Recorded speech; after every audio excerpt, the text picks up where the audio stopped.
Hey everyone, and welcome to another episode of Just Business Talk. Today's episode is must listen for someone thinking about buying, selling, or an existing business, especially across borders. We are joined by Dr. Ziad, founder of practiclaim.com, who's helping business navigate legal risk, cross-border dispute, and smarter exits. If you want to avoid costly legal mistakes and close deals with confidence, stay tuned, and this episode is for you. Ziad, thank you very much. We finally managed to find time to get this episode up and running today. Thank you for joining. Thank you, Tahir. Thank you, Tahir. And I would like to say, us at Practically, we are much aligned with what you are doing, like providing solutions to sellers and buyers. And this is part of what we do. So I'm happy to be here. Thank you, Tahir. Amazing. Ziad, let's jump in straight into tell me, what do you do? What is actually the practiclaim.com is about, so our listeners can understand a little bit about your background, what you do, what your business is, where you come from. Just tell us who you are. Actually, Tahir, in few words, we are like claim concierge. We like to portray ourselves in that way, in the sense that we don't do lawyering per se. Who needs another lawyer in the room? In the good sense, I mean, people need solutions. So whenever you have a disruption in the room, if you have a claim, a potential dispute, or an ongoing dispute, we can step in and come with value-aligned solutions. This is what we do. We are solution providers more than legal service providers in the strictest sense. Yes. Okay, great. So I want to know why practiclaim.com. What is the meaning? Where did you get this practiclaim.com word? I'm curious to know. Thank you for the question. Actually, yes, it projects our model to, in the sense that we deal with claims and business disruptions in a practical way, as simple as that. And the claim, the name itself, we're not dealing with disputes, basically only. We deal with claim in the larger sense. And we look at it from a business angle, not necessarily a legal angle. So this is our mantra, and we project this mantra in our processes, and I'm happy to talk about that as well. Right. Okay. So do you also engage in M&A transactions, merger acquisitions, and litigations, for example, when people, they just don't get along? I experience this a lot when buyer and seller, they have disputes. So do you also engage such kind of transactions? Yeah, actually, Tahir, this is your specialty. This is what you do. You deal with M&A from multiple angles. And this is part of what we do. We are, of course, service or skills agnostic in the sense that we deal with not only M&As, we deal with all sorts of business disruptions. But when it comes to selling or buying businesses, our model aligns well with that. When I mean aligns well, it means like we provide direct solutions. Let's say a buyer is facing already problems with a seller. We come in with something called like contract risk assessment. We do it at early stage. Sometimes there's no disputes, just like red flags.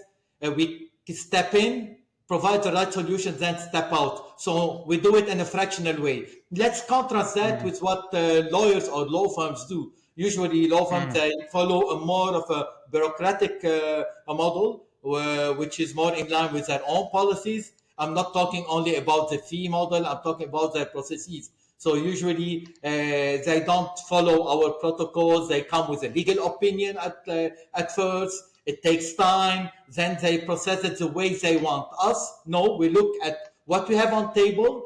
We look at the business disruption or at the claim as a commercial asset, and we provide exactly what they need. So no need to inflate the fee at early stages. At least we need just to do it in a surgical way.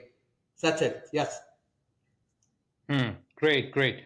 And where are you based? I know you are in Lebanon. So where is your company based, and where most of your clients are?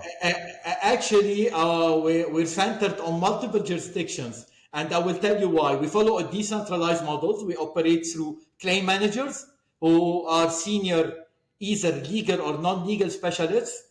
and they are in different places, like in the UK, in Paris, eventually in Dubai, in KSA, and other places. So the model itself allows for that in the sense that it lowers the cost. So when someone has a problem, whether it's an SME, larger business, or smaller one, an individual investor, let's say, all they need to do is to connect with us either on LinkedIn mainly, or to send an email or via the web, and here we go. A claim manager would step in and start the process. It's an easy process and less costly. Yep. Yeah. Okay. So basically, you come in, you take a client. Are you working virtually? Are you a law firm or you are just a legal consultant? Actually, we neither nor, and I will tell you why, Tahir. I mean, we are an ALSP. Now, the word is a little bit more trendy in the legal arena. It stands for Alternative Legal Service Provider. What does an AL? Actually, there are many forms of ALSPs. This is alternative, in simple words, an alternative to what lawyers do, what law firms do. So we are more in the solution business than in providing legal services a traditional way. And I can give you an example. Actually, we can run through an example regarding a certain transaction to give you a feel of how we do it in simple words. Yep. Okay, great. And how big is your team? Actually, when it comes to claim managers, we're more than 20 people, but it's more than that. Why that? Because when we have a specific mandate, we follow an opt-in and opt-out model. So we appoint the right claim manager for the right mandate, because each mandate deserves a targeted skills. This is how we do it. In that sense, we lower the cost and we give the right value for the matter. Let's contrast that, Tahir, with a law firm. Let's say a business disruption, or let's say a potential dispute that goes to a specific law firm. The way they do it, they appoint people from within. Means the choice is smaller and the skills are not in the same place. Whereas from our end, we do it in a fractional way. Let's say, example, a certain matter requires looking into the assets of the counterparty, let's say. And we don't only look at legal services to provide here. We go and resource asset tracing capabilities in certain specific areas to be able to service this mandate. So here it's no longer about lawyering in the strict sense. It's more than that. We come with multi-source solutions, as if you have an asset tracer, let's say, or an e-discovery professional as well, and the lawyer in the same room. We do it in a centralized way, one-stop shop way. Yep. Okay. And how do you see, everybody's talking about AI. I'm a big fan of AI and I'm building my platform across AI and I'm utilizing, leveraging, I'm loving this AI. So how are you utilizing AI in your firm and how do you see AI is disrupting the legal industry? Actually, we use it, of course, we have an hybrid model. So we use AI and we have, of course, a manual angle, which is as important as the AI input. But I mean, AI at large, the way we see it in the legal arena at least, is like it's not, of course, replacing lawyers, but I mean, more users, and specifically in the M&A space, more users, let's say, when they face business disruptions, they go first now to AIs. They don't Google things anymore. They GPT it in the sense that they want direct solutions, not to pay an additional cost. And here there's an advantage and a disadvantage. Of course, they get more visibility for free, and even they can issue or obtain like NDAs, let's say, for free, or other more sophisticated drafts. I mean, templates. But it stops somewhere, because when a user uses AI in a non-professional way, because they're not professionals at the end of the day, it might generate into more disputes at a larger later stage. Because as I say, devil is always in the details, and when it comes to legal, it's more so. So we need to be Right. careful with that. Okay. Okay. And do you see that, like any other profession, AI is taking lawyers' job in the future? Of course, the AI cannot present itself in front of the in the courtroom or in front of the judge, but can you see that the AI is giving you a quick, efficient, and accurate advice, a legal advice, if you ask an AI in the future? Actually, it even now you have lots of like AI products coming from the States, from UK, even from the GCC. They Right. are more centered on, let's say, linear models, like let's say e-discovery work means to look into legal documents in an easier way, or to provide legal advice per se. Let's say you can find that it's already there. But I mean, in the future, things would be more sophisticated, more better for the users, in the sense that you need to look at multiple disciplines and beyond legal data. And this is an important Right. thing. Looking beyond legal data, let's say back to the M&A in an M&A context, when you have a business disruption that you want to run a risk assessment, you don't look only at legal data related to the mandate. You look as well at the factual elements and other commercial elements. So when it comes to AI future products, they are, and already they are looking at blending all these details in one space and GPTing it using this word. I mean, GPTing it in this, to have more practical solutions and better solutions at large. But AI won't stop there. It won't replace the lawyers. Now you have new roles in the market, whether in the disputes arena or beyond.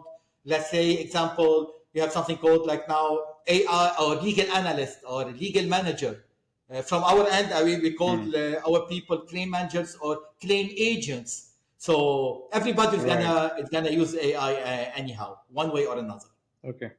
And, what inspired you to start Practiclaim, and when did you start it? Why did you start it?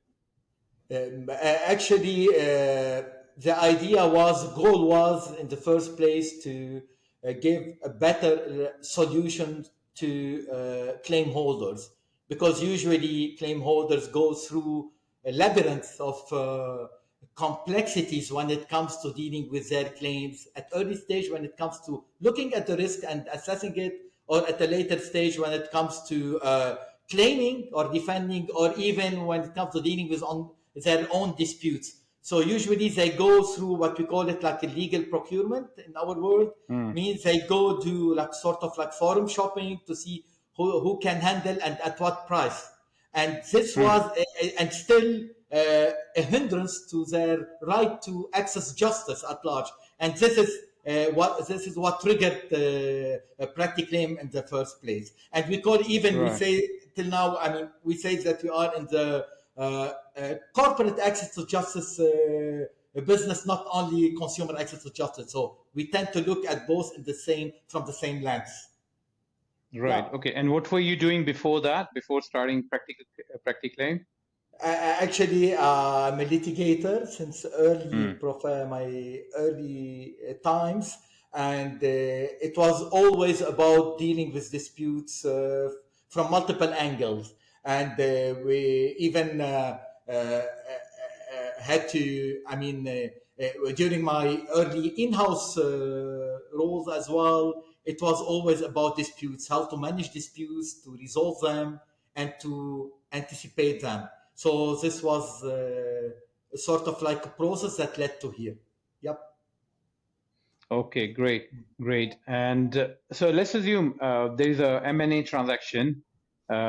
Someone acquired a business in UK, and the buyer is based in UAE, and they have some kind of dispute post acquisition. So can you help them to litigate in a London court or in a UAE court? So how do you represent clients in the other jurisdictions other than where you are? Actually, it's a decentralized model, as I mentioned earlier, and model is more is sharper and it's more useful when it comes to dealing with complexities and multi-jurisdictional matters. Let's say, example, a Hmm. buyer from the UK for Hmm. business in the UAE, and they face a Right. disruption, so they need to look at their contract. Usually, they go to a law firm in Dubai, let's say, and they go through. I mean, the process it takes months sometimes, and they're not, skilled in that field.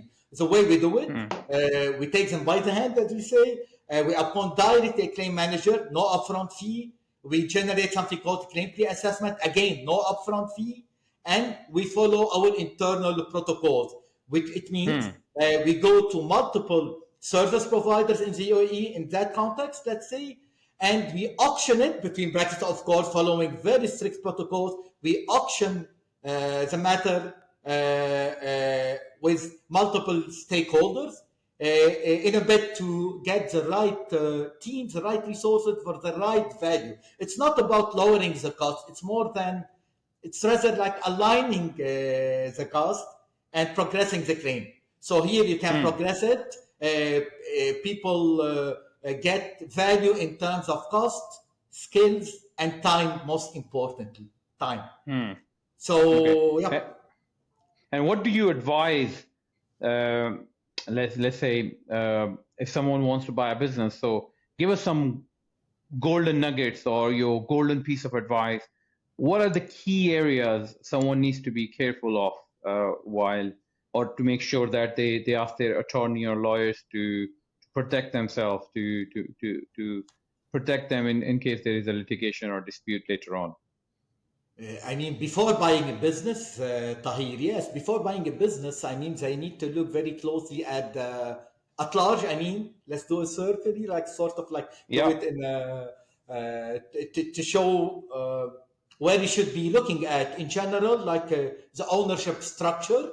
Yeah. Uh, who owns the business is the most important question that comes to mind. Even for non-professionals, any Hmm. sort of pending liabilities as well, and the regulatory. Hmm.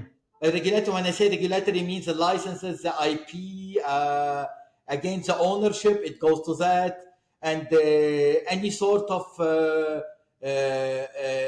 small things that could trigger or go in a different direction at a later stage, means like renewals required here and there. So the idea is to, again, to let's summarize it like uh, contractual angle, Hmm. ownership angle, and regulatory angle. That is, in like a quick overview. But everything is in the details, of course. Yep. Right. And does your firm also engage in due diligence process? Actually, we are claims and dispute professionals, but when it comes to due diligence, we look at it in a different lens, means a risk assessment lens. So, as I mentioned earlier, we generate something called contract risk assessment at early stage, pre-drafting and post-signing. So we do that, Hmm. yes. And we do the when we say due diligence, when you mention due diligence, it's not like we're doing it in-house per se. We do things in-house, but again, we multi-source input in the same place to be able to get the right solutions before we progress it. So we do it as if like multiple firms are doing it at the same time. This is our Hmm. one of our twists, actually. Yep. Right. Okay. And I think the job you're in, claims and this, as the economy goes down, you get busy. Yeah, So there are more totally true. disputes, more claims, and you're more busier, isn't it? It's no look. It's true, Tahir. It's always like that for Yeah. litigators mainly. But the problem is always like how to handle these type of claims. Lawyers get Yeah. busy, but usually lawyers get busy with the wrong mandates. Our job Right. is to make lawyers busy with the right mandates, because Hmm. we don't work in a siloed way. We work with lawyers, with Yeah. law firms, and other claim service providers. All we need to do is like to align these business disruptions Hmm. the ones that you mentioned, and to channel them in the right way. So Exactly. yes, these are busy times. If this was the original Yeah, a good question. friend of mine, Yeah. he's a lawyer, so he was telling me once, when we started getting busy, so we sense that the recession or the hard times are coming because there are more defaults, more people are getting bankrupt, more, the cash Oh. flow, credit crunch, more delayed, unpaid invoices. So this is kind of a sign. So the lawyers, the claim lawyers or litigation lawyers, they're very early on into understanding where the economy is going. This is true, actually, Tahir. Totally true. It's a Yeah. sort of like a cycle. You have businesses going up. You get you get involved. I mean, more transactional lawyers get involved, and they get more work. But All right. when the disruptions happen, here we go. You Yeah. have litigators stepping back in. Exa- And again, the Yeah. new disciplines, new businesses always generate disruptions. Means it goes straightforward to dispute, not necessarily disputes. Again, it Yeah. could be, I mean, you have multiple channels besides like going full-fledged dispute way, like Right. What mediation. is your success rate in terms of settlements out of court, and then what is that percentage you successfully managed to settle them out of court?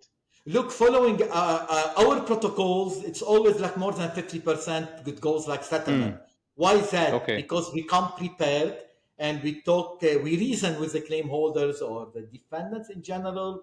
They understand their stories. This is part of what we do before they take decisions, or let's put it that way, before we take collectively like a decision, because it's something collaborative. So Hmm. yes, more than 50%, but you have other channels or dispute resolution ways as well, like mediation, arbitration, and the traditional litigation. And it's not like always like one way. You have lots of overlap. So the idea Hmm. is to build the story early on and to choose the right path. And let me add one thing, something that it's sort of like unusual in the GCC arena, more like it's more maybe usual in the, I mean, in the European continent, let's say. It's like some large companies who face usually large disruptions, things that would escalate into disputes. They come up, and this is something original, that come up with a full-fledged neutral opinion. Hmm. They obtain it, they pay for it, and then they share it across with the potential like defendants, the counterparties. This will give them, I mean, sort of like leeway to build together a collaborative solution, means to resolve the matter at early stages. Mean because Yeah. they are based more on a neutral opinion. And this is part of what we use that in certain instances, not a lot, and it worked very well because at the end of the day, it's a neutral document uh, passing across the hands of all counterparties, and it works well. Right. Okay. Great. Great. And yeah, I think out of court settlement is always better when the two parties are there, even the defendant or the claimant.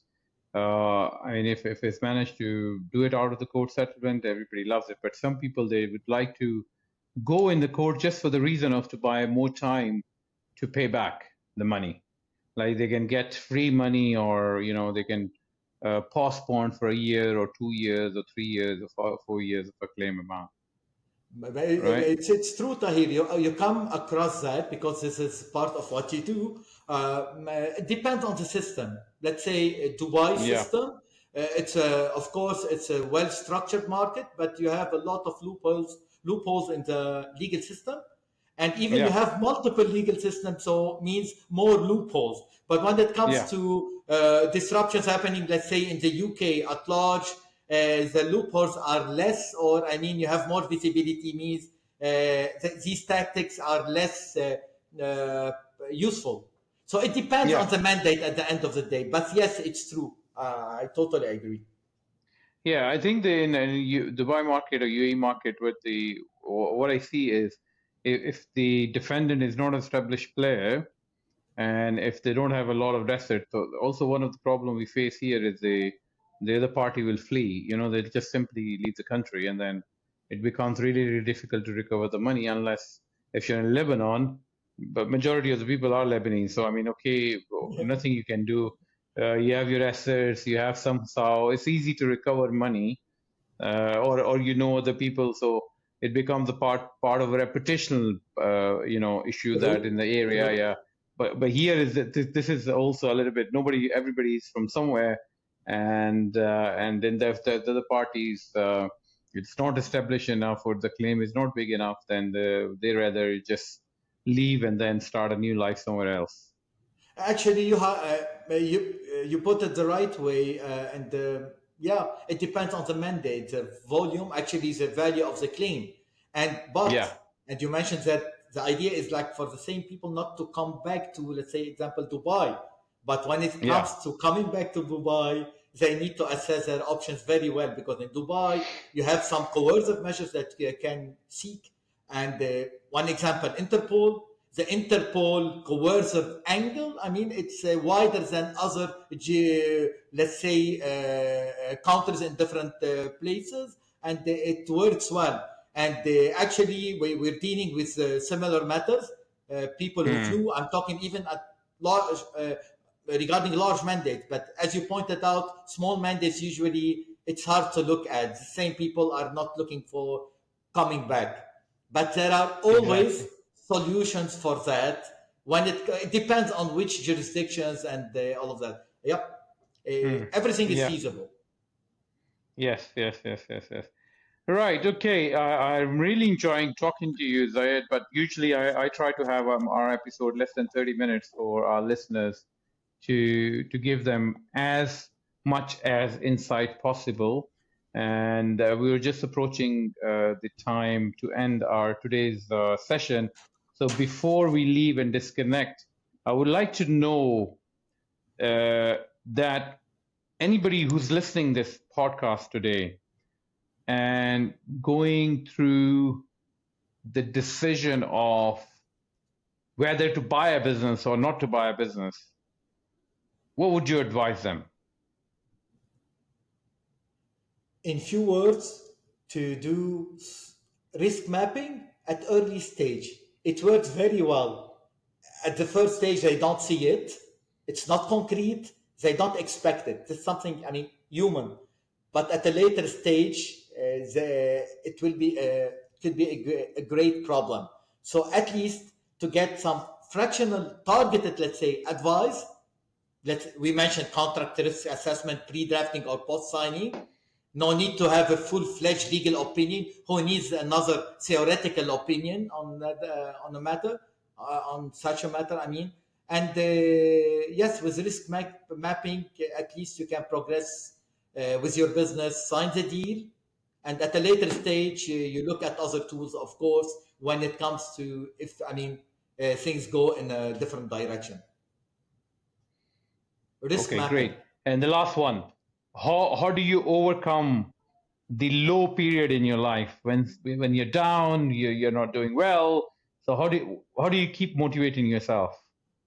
I mean, it is a personal question. It seems. It's simple way. I mean, it's like talking to people like you. You're a great motivator. It helps a lot to tell you to be honest and to be. I mean, every day it's like Control Alt Delete. We are human beings. We're meant to recycle ourselves. I'm not talking about only our mindset. It's our spirit. So this is how it goes. You are an Yeah. entrepreneur yourself, Tahir, and I'm sure this is what you do on daily basis. So yeah, this is Yeah, great. I think Thank you. mentorship is very important. So, like one should have always a mentor. If somebody wants to Of course. excel, mentorship can make a lot of difference. Zayed, thank you so Good. much. I really enjoyed our today's session. Thank you for taking time, and I'm really hoping to meet you in person whenever you're in Dubai. And for our listeners, this is for today. If you want to know litigation claims, if you want to get connected to Zayed, how can our listeners get in touch with you? Actually, LinkedIn is the easiest way, or to go on www.practiclame.com or to send an email and we come to them. We're easy to reach. It's all remote. And that's it. We're happy to help. in any way. So this is me, Tahir, signing off from today, and I'll see you in my next episode next week. And thank you, and follow me on YouTube and stay tuned. Thank you.